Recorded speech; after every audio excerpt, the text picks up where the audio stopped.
an Unspoiled Network podcast. This is Spoil Me, covering The Magicians, Season 5, Episode 8, Garden Variety Homicide. In this episode, we've got Margot and Elliot switching bodies, which truthfully, I thought would be more fun than it kind of winds up being. Also, there's a mushroom monster, a fungus monster, on the loose. And it's real creepy, actually. I liked this. Welcome to Spoil Me.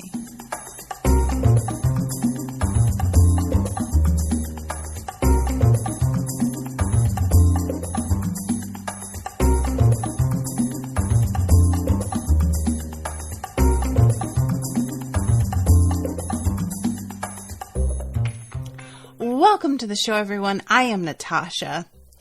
Thank you very much. Oh, you know what? I was about to credit Ashley with this episode automatically because I think she just did the last two.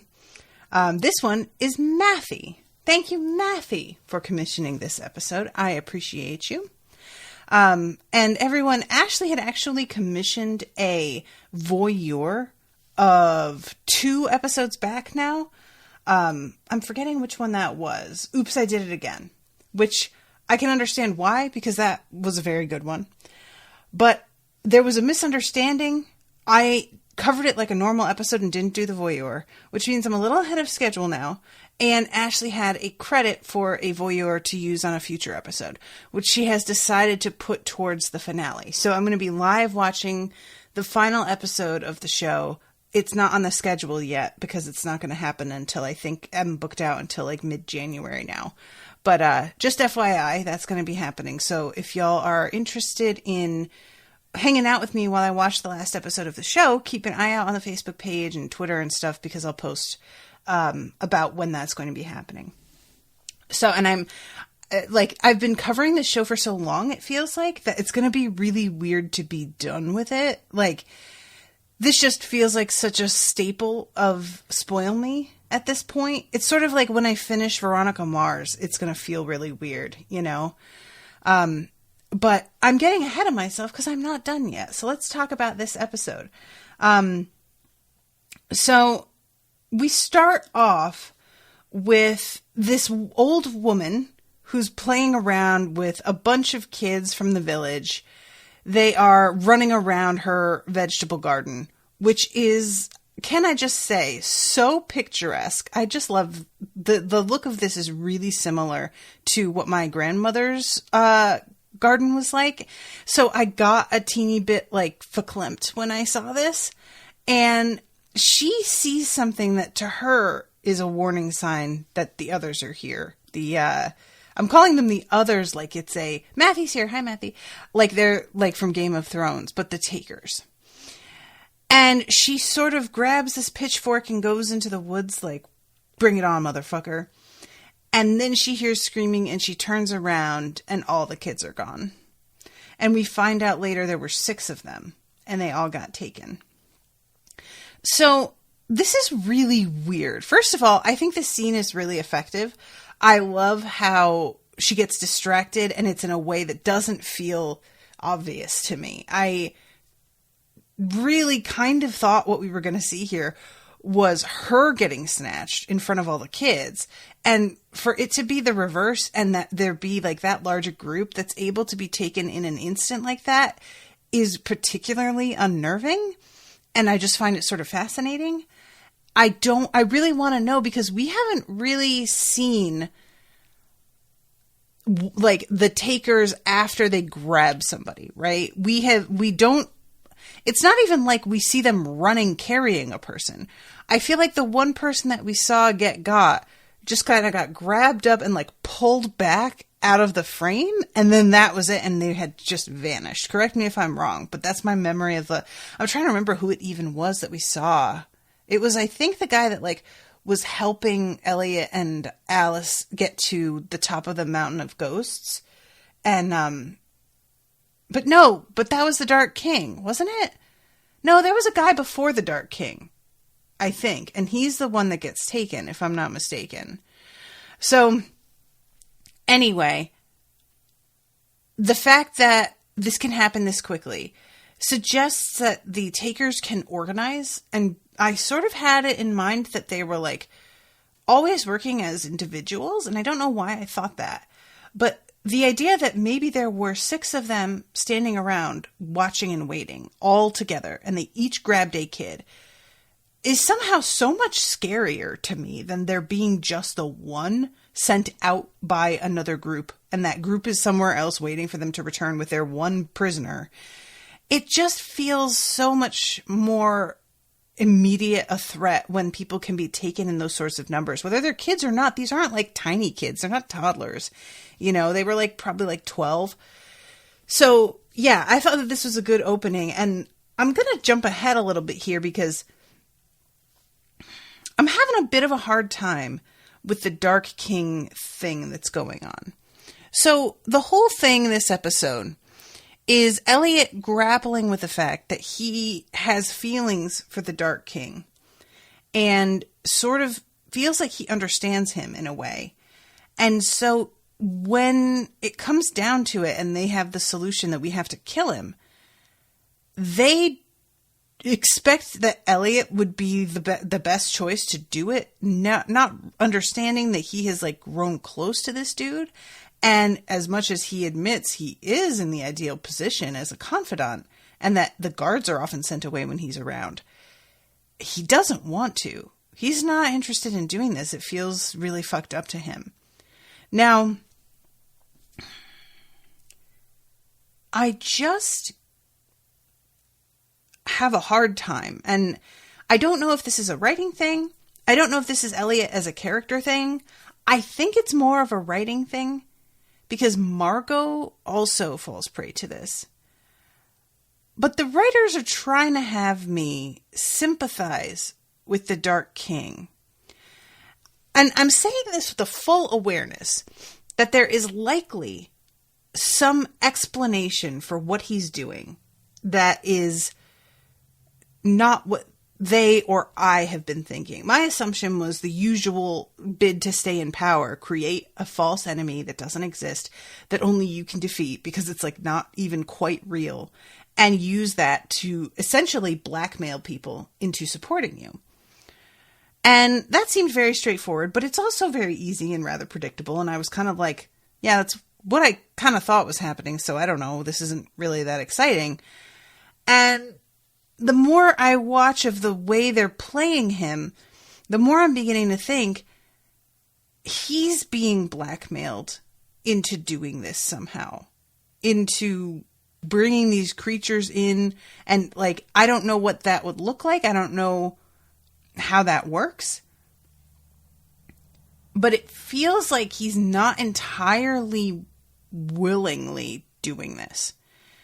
And that's purely based on the way that he talks later, which is like, 6 children, this is all my fault. And when he says it, that scene doesn't feel like him putting on a show for Elliot's sake, when he knows like perfectly well, I brought these things into the world. They're taking kids. I know this is happening and it's what I expected to happen. And I'm just pretending to be affected because I know you expect me to be. It really feels like a genuine, oh my God, I did this. And he has to like frame it to Elliot. It's my fault because I wasn't there to protect them like I should have been. But we know it's my fault because I brought these things in, which it is. The problem is that for me, as much as I have a deep suspicion, he's somehow involuntarily involved in something that he's not wanting to be, neither Margot nor Elliot seem to have the same theory. Neither of them bring up that they think maybe he's not fully responsible for this the way it seems. And therefore, the fact that they both appear to feel sorry for him doesn't wash with me at all.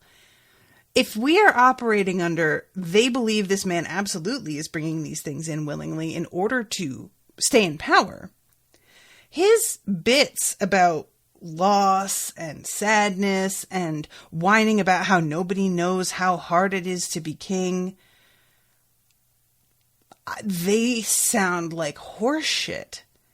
And Margot, who we know in particular is a hard nut to crack in terms of getting her to show compassion or feel sympathy to people who have been acting like an asshole, suddenly being like, oh, I'm not sure that I can kill him because I suddenly feel kind of sorry for the guy, doesn't feel in character to me at all.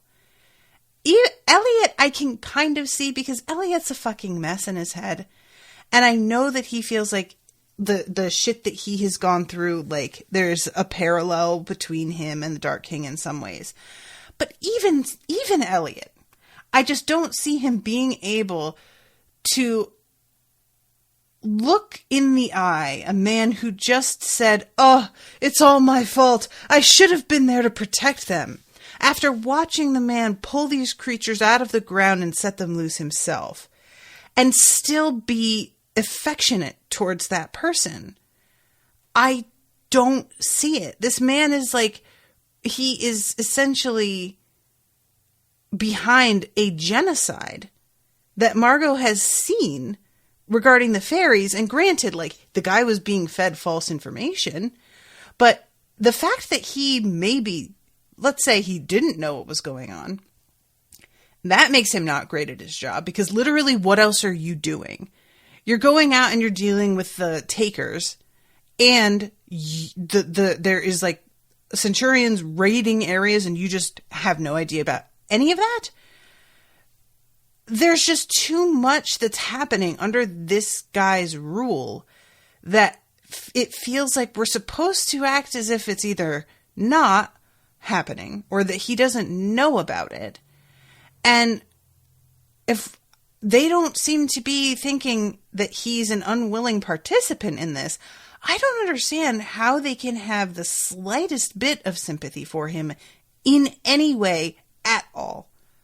And I don't know. I'm just like, I was very confused by that. And the fact that Elliot feels weird about killing him, that I would understand. Like, that feels, it's one thing to not have sympathy for a person.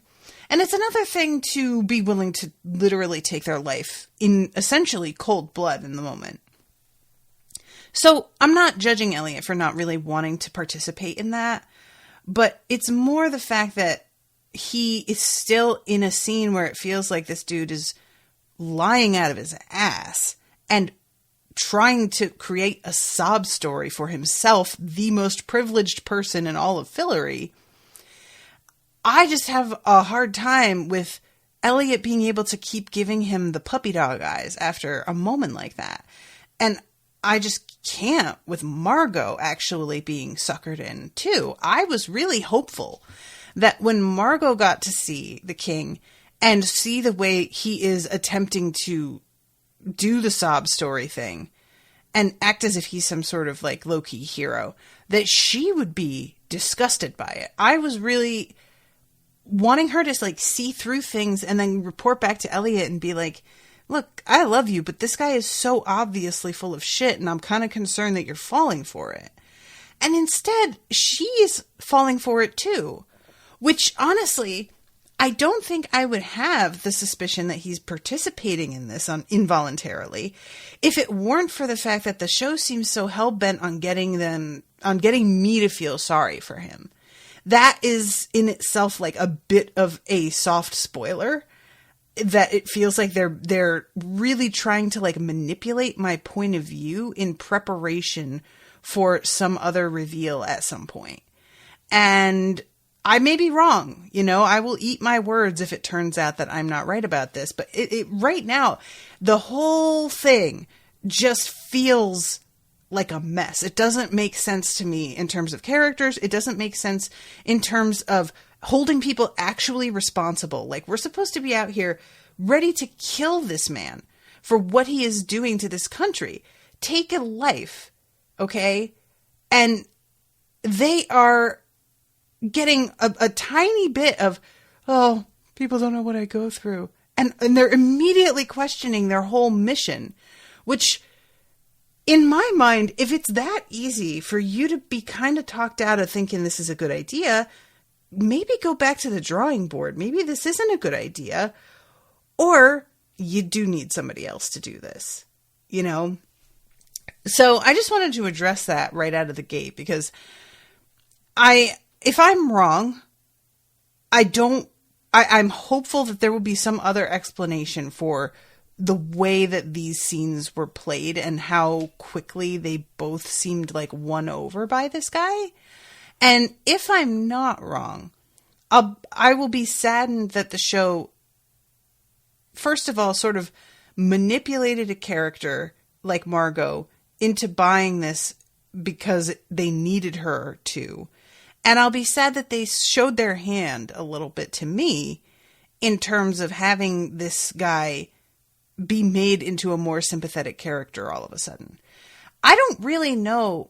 You know what? I'm going to wait until we get there, and I'm going to read some direct quotes from the scene with Margot and him as they're talking later. But there's a sense to me of her feeling bad for him for reasons that aren't even quantifiable, that if you guys in the audience feel like sharing your theories on that, feel free. So anyway, we go to the main meeting, and we have Margot, Elliot, Josh, Fen, and now Julia. And they are talking about the fact that this dude has been around for 300 years. So he's not only a magician, but he's either immortal or like something close to. And likely they can't just go up to him and stab him. It's not going to be like that simple, like killing a regular person. And Margot says he's survived several assassination attempts since taking our throne. And Julia says it must be big magic keeping him alive. Which they eventually come to the conclusion that he is drawing life force from something else. That likely there is something that he can pull from. And that thing will die instead of him, I guess. Or that thing will recover, and in recovering, like it will help him too. I'm not really clear on exactly how that works. Because I would think if he has survived an assassination attempt and he's drawing on life force for the tree, that probably the tree would have been dead. But I might be just misunderstanding how this works. And so Julia here is like very much like, you know, we need to find out what his weakness is so we can take him down. And Josh is like, wait, okay, hold on. You're actually like on board with this, with taking this dude's life? And she says, I feel like the whole thing that I'm supposed to be doing is saving Fillory from a threat from the outside that's like being brought in and infiltrated, which that sounds like the fucking Takers to me. I don't know about you. And we get a sort of an interesting thing with Josh having just gone to his nephew's bar mitzvah. I think it's his nephew or his cousin. And he read from the Torah a portion about the sacred and the sanctity of life, basically. And he says that he actually found it kind of moving. And it's made him wonder now whether they really have to kill the guy. Isn't there a way to do this without killing him? And this is like one of those things that I can get very impatient about. You guys know how I feel regarding violence as a solution. I used to believe that would not solve things. And I have since grown up and realized that when you're dealing with bad people, it can be the only way to solve things, actually. There are people out there for whom force is the only language they will recognize, and that's just all they will deal in. And so you get your hand forced, and you have to be forceful in return.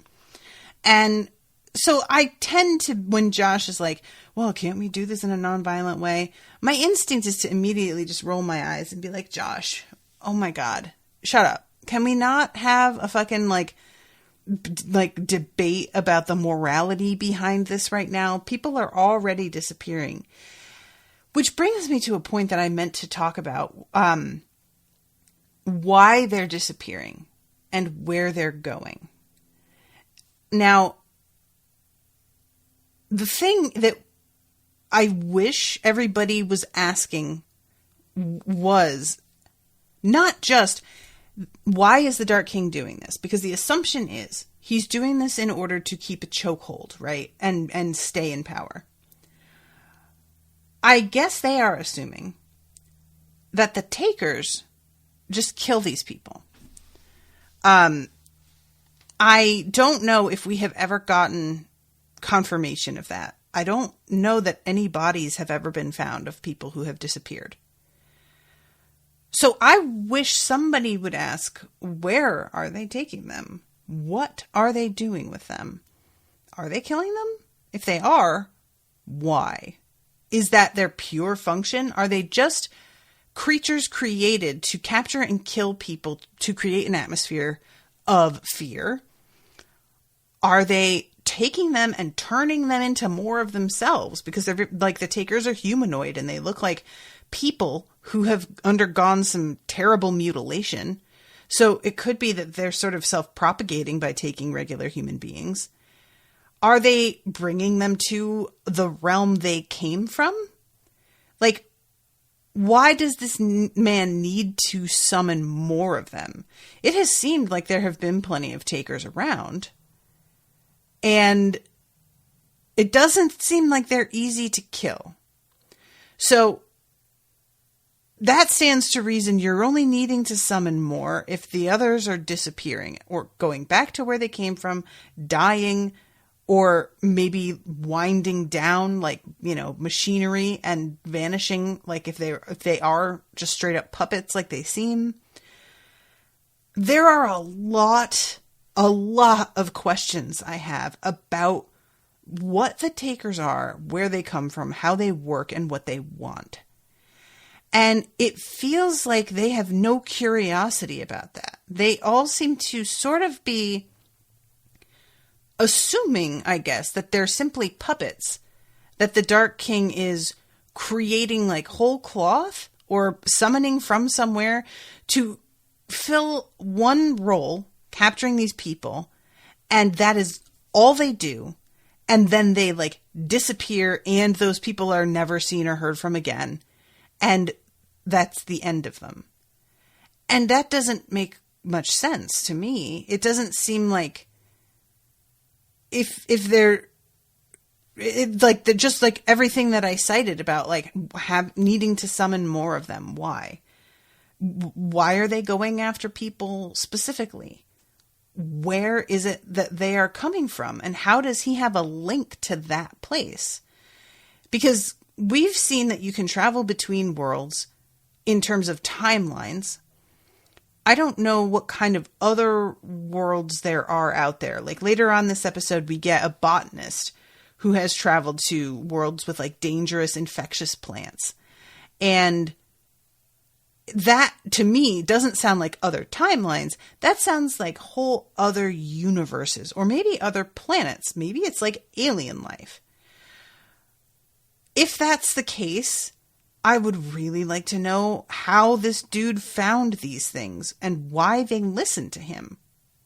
If they aren't just like puppets that are made somehow, constructs, that means they're beings that exist in their own world somewhere else, and they come when he calls them and do what he tells them.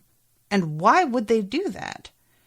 So there's just a lot about this whole, like the logistics of this whole thing that I keep thinking about, and nobody seems to be asking those questions. And because they're not, it's leaving so much room open for there to be this like tragic backstory of the Dark King being forced to do this for all these reasons, because they never asked any of those questions of each other. Granted, they can't ask him, but I really want them to at least demonstrate to me that they're thinking about them. I really would like to know whether it's possible to bring these people back from wherever they were taken.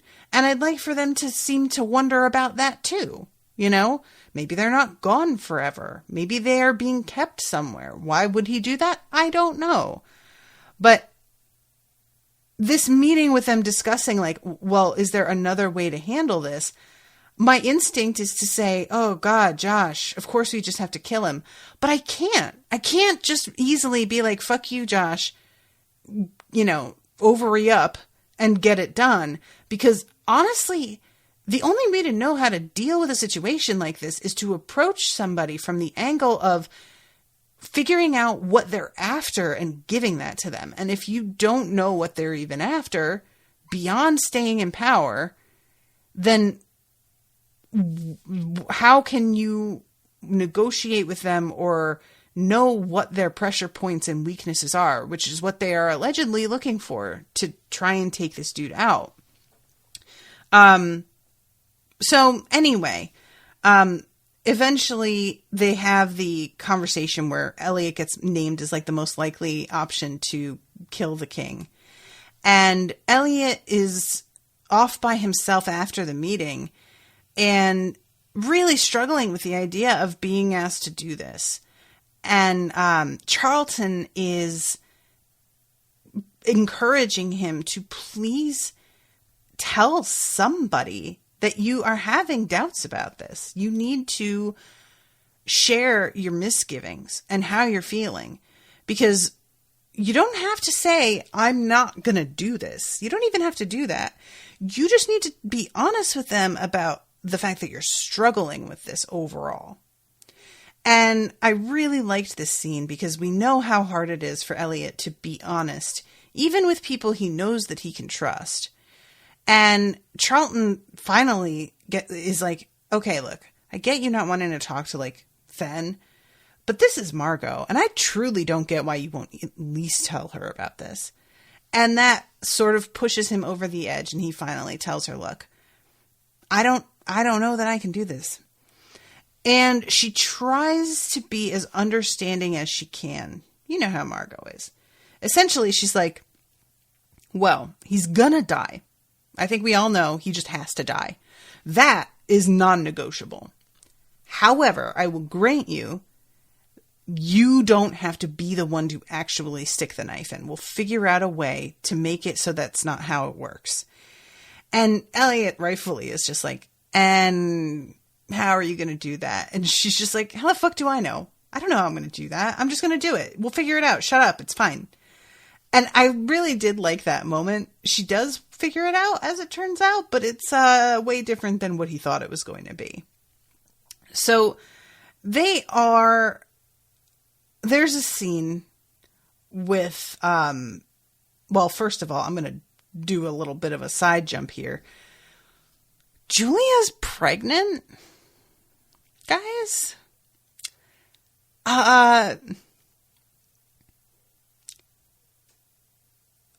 And we're in an accelerated month in which a pregnancy goes faster than it normally does. Really? Are we doing this again? And look, it's different that this is a pregnancy resulting from a loving relationship between her and Penny. And granted, they are not loving anymore, but they were. It was consensual sex. Fine. But she's already had one hyper-accelerated pregnancy that was super traumatic. And putting her through that again feels really gross to me. I don't know why this is necessary. Also, y'all know how much I hate baby storylines in the best of times. And I'm really concerned that this baby's going to turn out to be the Dark King with a time travel thing or some fucking some weirdness. And I am worried about it. I am really worried about, at this point in the final season, introducing a pregnancy with a character who has a history of sexual assault and pregnancy resulting from that assault. I don't get why this is the thing we're doing. And I don't know if they think that because she has that history, giving her a consensual pregnancy, I say that pregnancy, I feel like can only really be called consensual if you are trying to get pregnant. If you're not, then it's accidental. And that's not exactly non-consensual, but I wouldn't say it's something... I'm not trying to act like she's excited about this exactly, you know?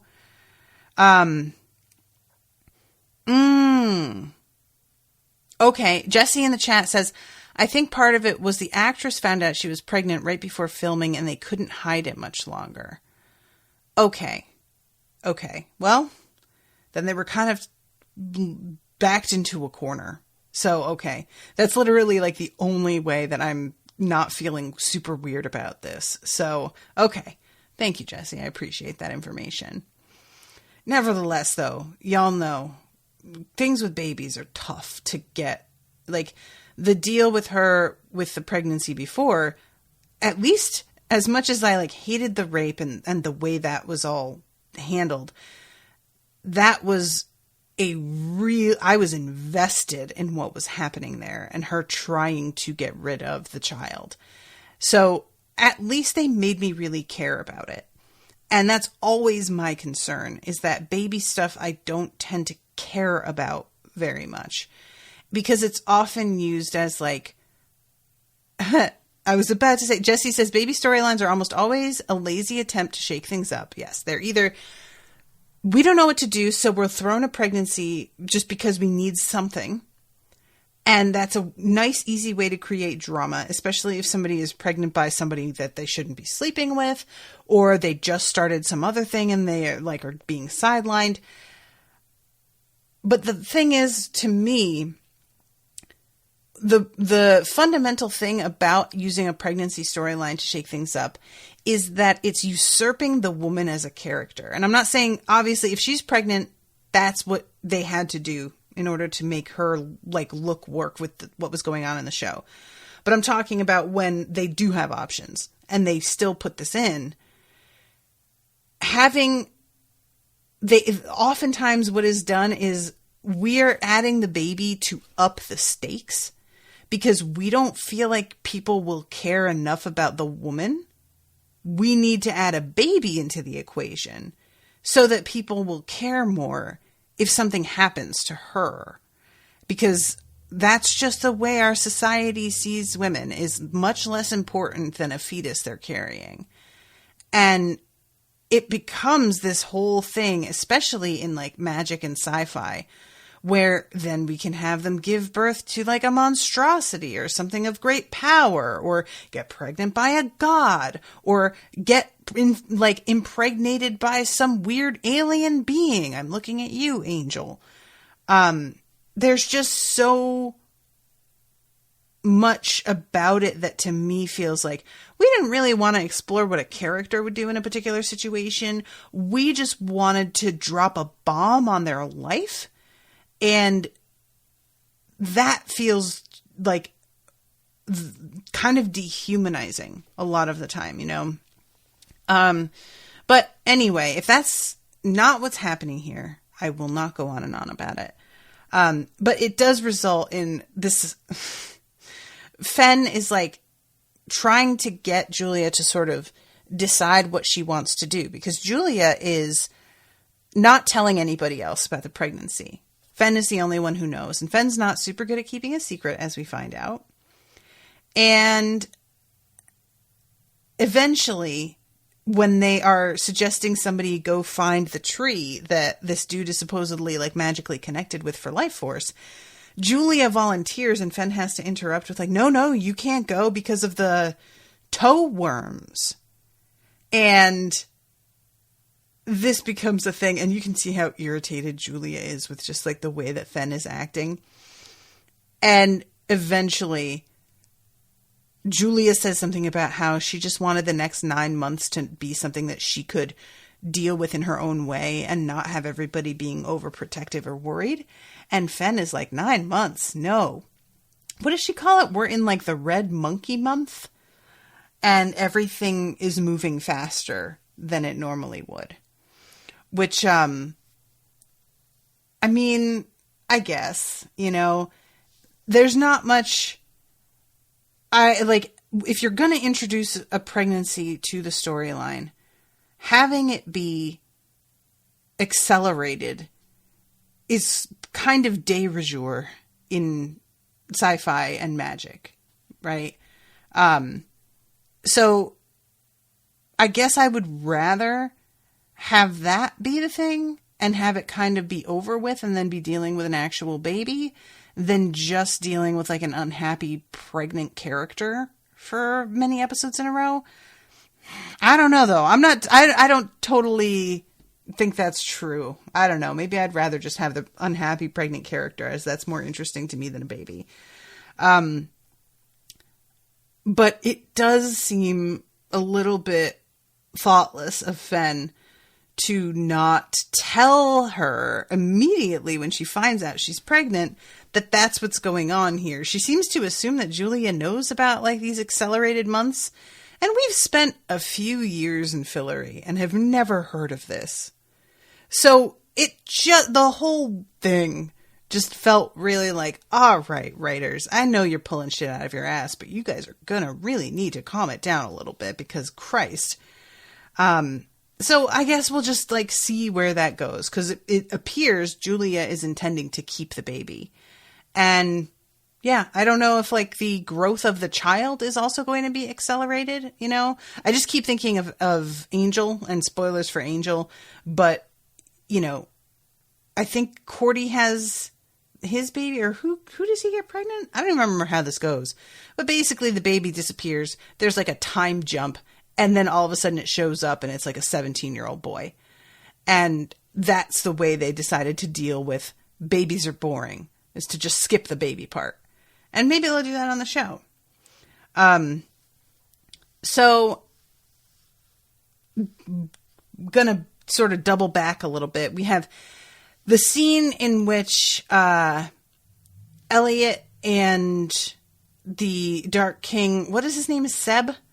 They have this like connection and start making out, and Seb takes his shirt off, and Elliot sees the tattoo on his chest and is sort of like, what's going on here?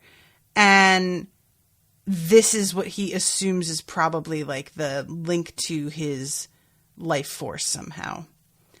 And Seb seems really kind of freaked out over the fact that they just started making out, and backs away from him. And it sort of feels connected to the fact that Elliot saw his tattoo, but I don't know if I'm imagining that. And tells him, like, I don't know if we should even see each other anymore, because he just, it seems like, doesn't really want to try a relationship thing. And Elliot, at this point, it's almost like he's a little bit grateful that this ultimatum has been given to him, because he's like, oh good, if I'm not allowed to be near you, then they can't use me to kill you. And that works for me. I like that. So he doesn't seem like that upset about it. But it turns out that Margot has a plan, and she's going to take it from here. So he goes for a walk with her, talking about what's going on, and explaining to her the feel of, like, that he's getting, that he is going to be made to kill this dude. And she's like, no, no, no. And she pulls a flask out. He sees it, grabs it, chugs a bunch of it. And she's standing there like, oh my God, dude. And it turns out that it's a potion. So she drinks the rest of it. And all of a sudden they are switched bodies. They have switched bodies, and she is looking like Elliot, and Elliot is looking like her. Now, I would like to hear how you all felt about the way that they imitated one another. Because part of the time I liked it, and part of the time it felt not quite right. And I can't decide whether or not that was me and I wasn't like on board entirely. You know how sometimes you can just sort of like keep yourself from really getting into a thing. 'Cause normally characters switching bodies and behaving like the other is a favorite trope of mine. I always find that to be really funny. Like, that's the thing. I mean, when Bellatrix, the actress who plays her, Helena Bonham Carter, has to pretend to be Emma Watson as Hermione, pretending to be her in the Harry Potter movies. That's one of the more amusing parts of those movies. That was amazing acting there. Her constantly attempting to like remember herself and be stern, and then sort of falling back into like not being totally sure of herself, and then kind of being too nice, and then stopping and trying to be a bitch, but like in a way that doesn't quite feel right. It was so good. Oh God. Yeah. Jesse says Orphan Black had some great character switching, which is amazing because it's all the same woman. Don't even get me started on that bitch's fucking talent in Orphan Black, but she needs to just win all the awards. So I was ready when I realized what was happening to love this like unconditionally, but I didn't. And I feel a little bit bad about it. And I can't tell. I'm going to make a confession here, and I don't want you guys to hate me, but I'm going to say it. You all know I love Margot as a character. I don't think the actress is great. She's had some awesome scenes here and there that I have been very impacted by in those moments. But I feel like a lot of the time I feel her acting less than I really believe who she is. So I will be sort of like lulled into thinking how great she is because she has some outstanding moments that really like ring true for me. And then from like episode to episode, it's just her, it feels like imitating what she thinks is a tough girl. And I've been trying to not feel that way about her. So that's why I hadn't brought it up until like this point. But I just, the more I see of her, the more I'm starting to be like, I just don't know that she really has the chops. At least not on, like, it seems like if she's given a hugely emotional, dramatic scene, then she's able to pull it out. But when she's just trying to be herself in a conversation, it feels a lot more forced and less natural. And I think seeing her trying to be Elliot kind of highlighted for me the weaknesses that she has as an actress. Him attempting to be her was slightly better. It was more, I feel like in a lot of ways it was more subtle, the like body language and stuff. The script was very obvious with the way that he was talking and the changes there. But she does some dramatic changes in the way that she is moving that I may have to like play some Elliot tape, some footage of him beside what she's doing, because I have no doubt each of them studied footage of the other in order to do this well. So I may just be not giving her the credit she deserves, but it didn't totally work for me. And I was fully prepared for it to work for me. I went into this like thumbs up. I am ready. So yeah, I'm just like, if you guys have an opinion on that, I'm interested to hear it. But they wind up switching bodies, and she goes into the throne room, and basically the point that is that they're going to do something where they're going to disrupt something in a magical way that requires multiple magicians to fix, so that Elliot has an excuse to get close to the king again.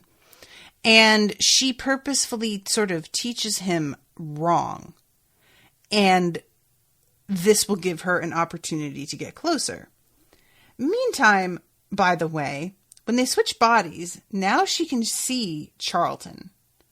And it's brought up that if like Charlton's part of my mind and our minds are switched, why can you see him? Why didn't he come with me? Which is a good question. And I think maybe Charlton will wind up turning out to be a separate entity, different than what we thought. But for now, she knows that Charlton is here now, which is very interesting. And it's funny to see her coping with somebody constantly second-guessing everything she does. Also, it's super helpful, as it turns out, because when she's trying to sort of like seduce the king, she goes at it in a very different way than Elliot. Doesn't try and seduce him. Elliot is just himself, and the king is attracted to that. But she's trying to be suave, and that's not what the king likes. So Charlton has to say to her, like, you're trying too hard. You're coming on way too strong. He likes the fact that Elliot is vulnerable. That's what he's into. So she has to sort of do that and just be like, look, I haven't felt this way about anybody in a long time, and I'm afraid, the whole usual thing. And this leads to her getting some time alone with him right at the moment, because like the candle, like going out, I think is supposed to be or turning green. Is that it? Yeah, it turns green. That's what it is the thing that is supposed to signal they cut the tree down. And she winds up being alone with the king, who's sort of he's in the moment, asking Elliot, are you serious about what you said?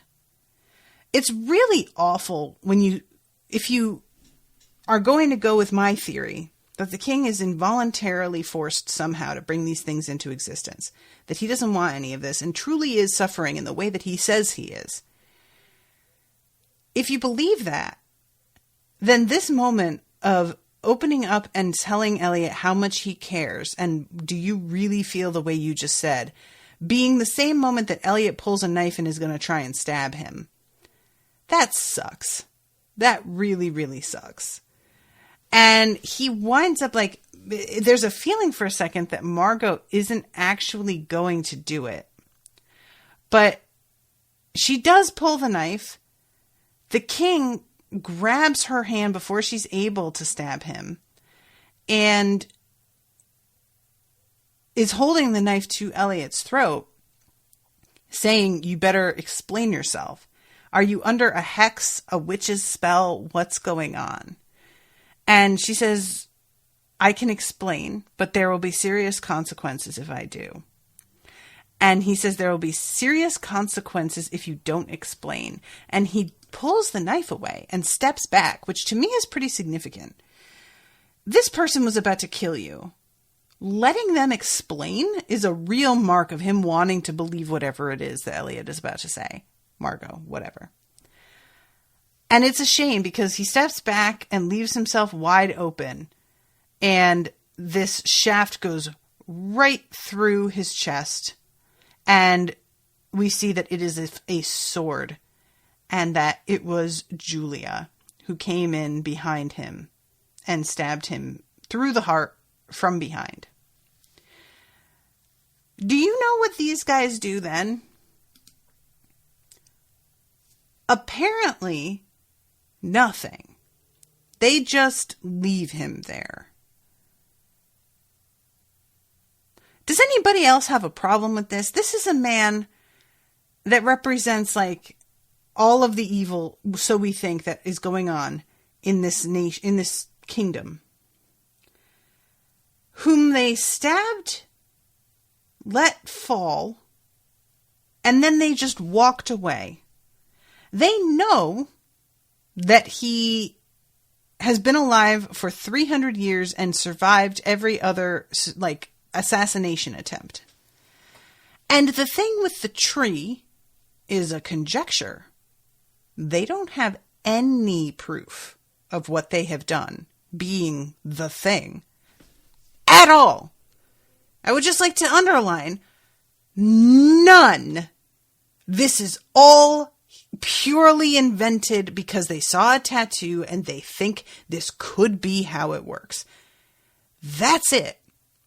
And they just leave him there.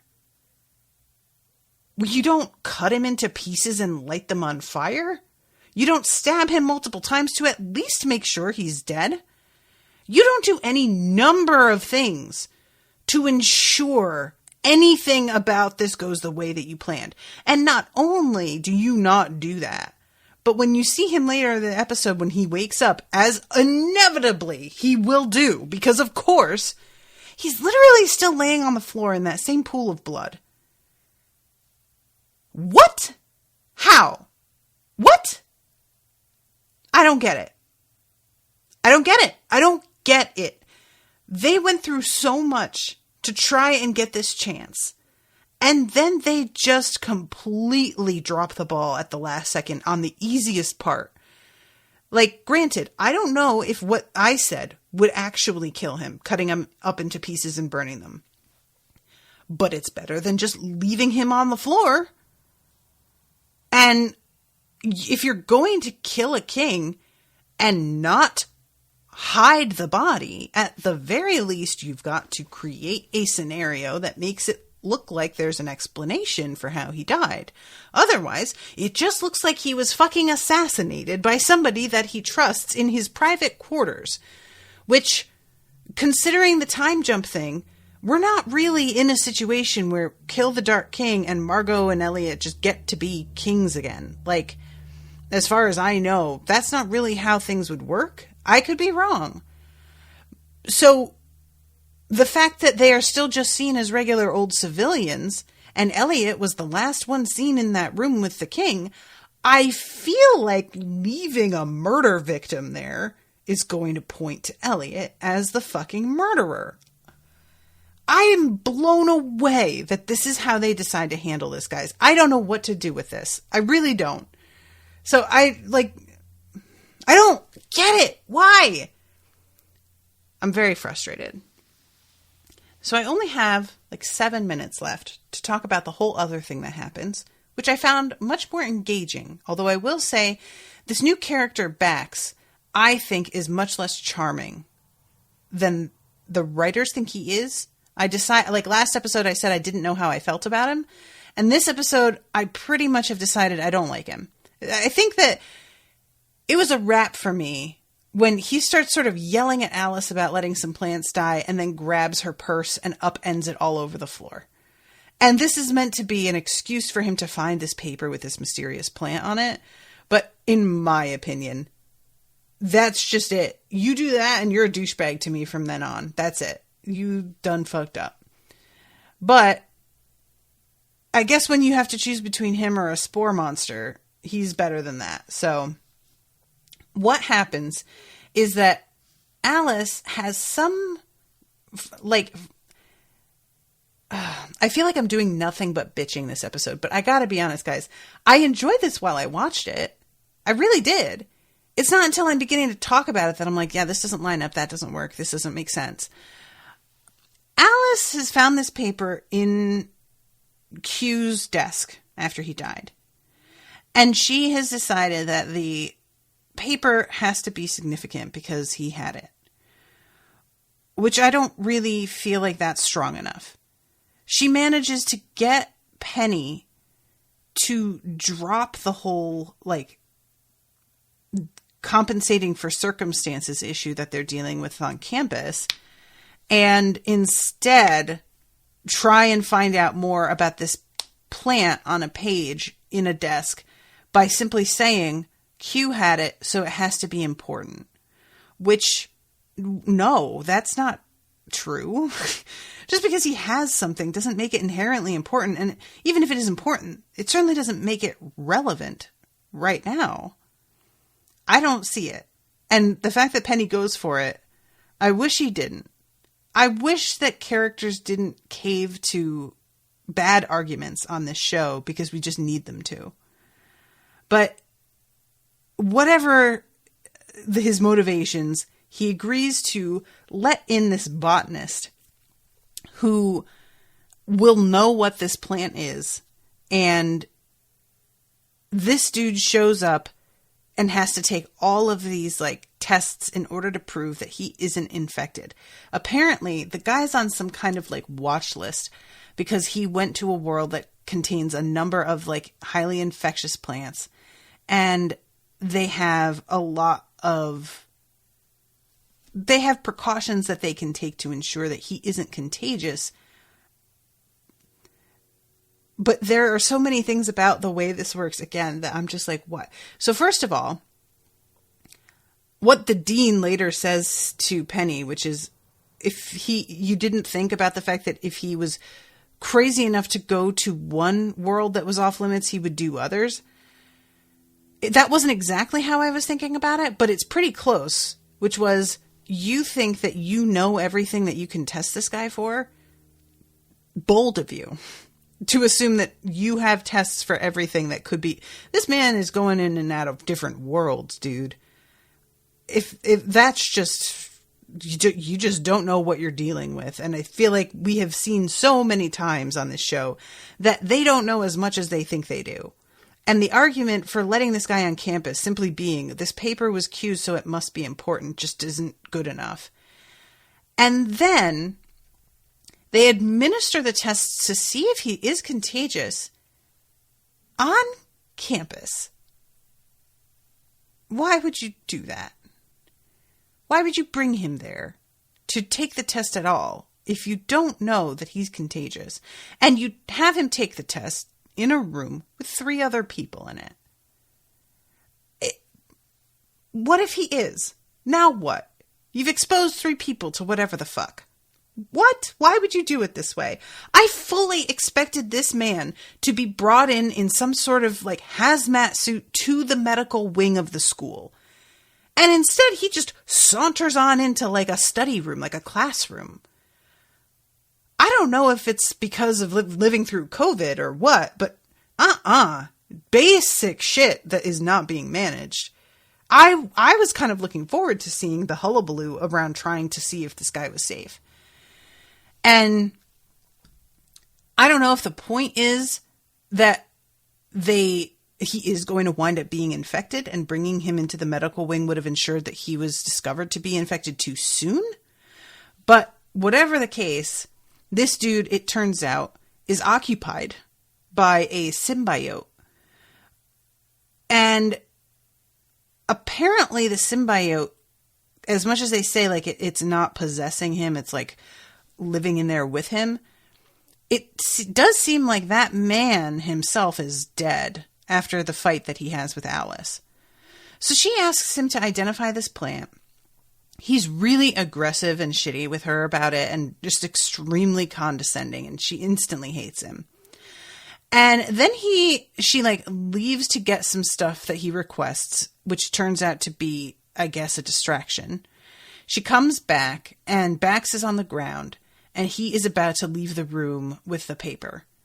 And she fights him with some force magic and stops him. But one of the hits it's supposed to just shove him, but it winds up sort of seeming to like punch a hole in his stomach, and he goes down and all these spores rise into the air in what's a pretty cool effect. I thought that looked really neat and very like sinister and ominous. And it turns out that the spores that can infect people, but they are not, as it seems, able to infect a ton of people at a time. So what Alice does is she figures out that there are pieces, but they are all part of one consciousness, and that if it gets diluted and spread out between too many people, it will lose its effectiveness, I guess, in taking over whatever body it's in. And she gets the idea from a conversation that she has with Bax about grief, which I actually thought was really moving. He says something about how it won't go away, but it will settle down and become quieter, which I think is a really, really good way to say that. And she thinks about it like the fact that every single person who came in contact with someone infected has not been themselves infected. And why would that be? You would think it would just take over everybody that it could. And that is how she comes to realize that it must be that taking over as many people as it can isn't super effective for it, because that waters it down and makes it less able to take over the way that it needs to. So they go around and like purposefully infect a bunch of people, which I think is wildly irresponsible, but because you, again, don't know that this is going to work, but it's fine. And Penny winds up sort of coming to his senses in the midst of trying to get the paper back from her, because for some reason, this spore creature is really fucking horny for this paper. It wants it so bad. And she asks Penny what he can remember about why it even wanted it. And he says, when the couple came to collect, they didn't ask any questions. And she says, a couple of what? And he says, no, the couple. Weird name, but I remember feeling scared shitless. The couple has power. It has resources. It's been looking for the World Seed page a long time, and they are not good people. And he says, I don't think that's going to be the last person or thing to come after it. The hell was Coldwater doing with instructions for something so powerful?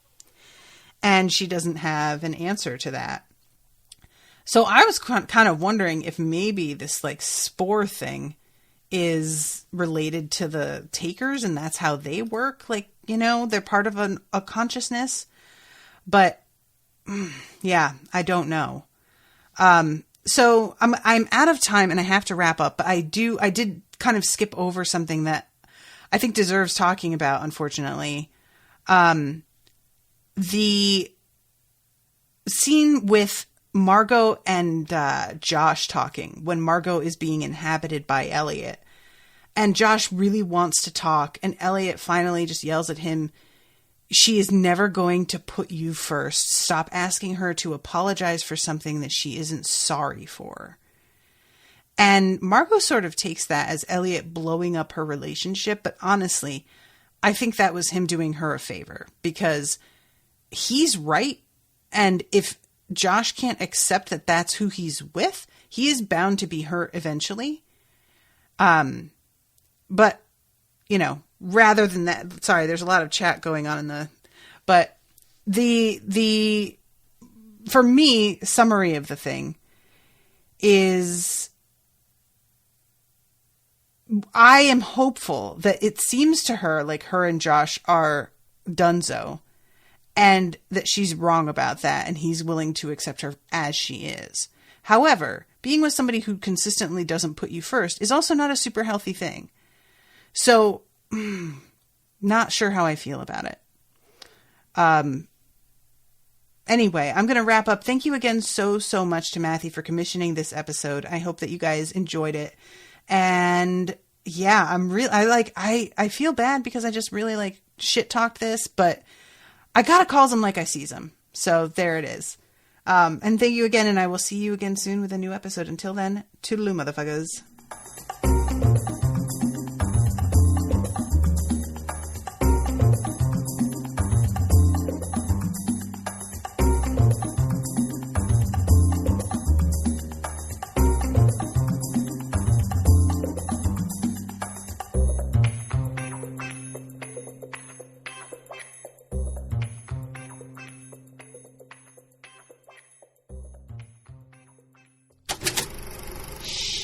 That was an Unspoiled Network podcast.